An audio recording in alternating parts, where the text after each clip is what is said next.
Okay, this is Randy Helzer, one of the many owners on the Serenity, just with some suggestions talking about anchoring. Those of us that have been at Lake Powell for any time at all usually find out that you cannot be over anchored.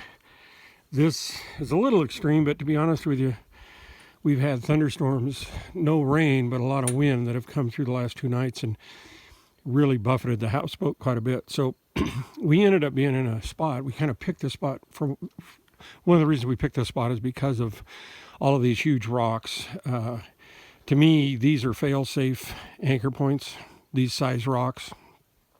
And you can see they're fairly smooth and more or less rounded on the corners, so you're not going to cut ropes in it if you do it right.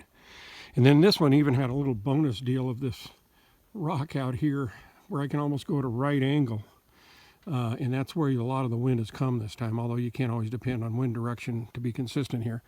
But anyway, I'm going to go over it real quick. I'll try to keep this short. So the front I've got anchored off of this one rock up front. So what I've got is I got one right off the bow cleat and one just on that first cleat back. It's back about 12 feet.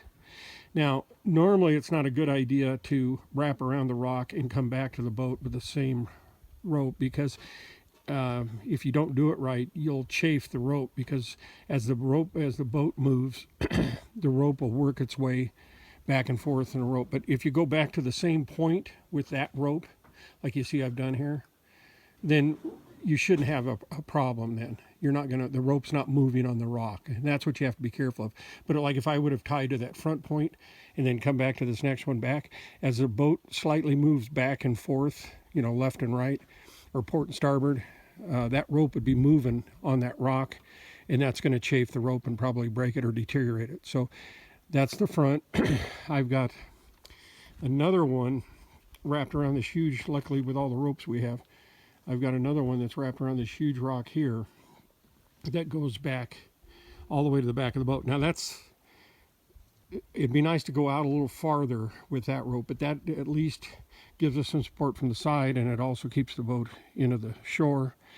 Then I've got another rope here to the mid cleat that goes around the big rock, and it's actually tied off to that. You can't really see it here, but it's tied off around that big boulder, and then it's going around the smooth side of that rock, coming back over to here, and that's giving me a lot of side force, holding power. And then of course this would be kind of unusual, but there's obviously a lot of unusual opportunities at Powell.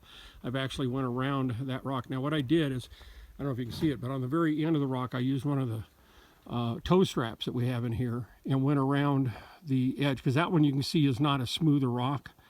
So I went around it with the toe strap that's taking the strain on the rock, so that it's going to withstand the edges on the rock more than the rope would. And you can see where we've come across the rock, that's fairly smooth, so we're not going to chafe the rope. And then that's tied to that side cleat. Trust me, we had a couple gusts here last night where all of these were tight. And one more thing, and I'll try to keep short, is if you notice, I've tried to keep all of these lines fairly the same tautness. In fact, you really want to try to keep your lines as tight as possible. But what you don't want to do is have a whole lot of slack in one line and one tight, because then you're only getting the effect of that one rope until it gives way or breaks.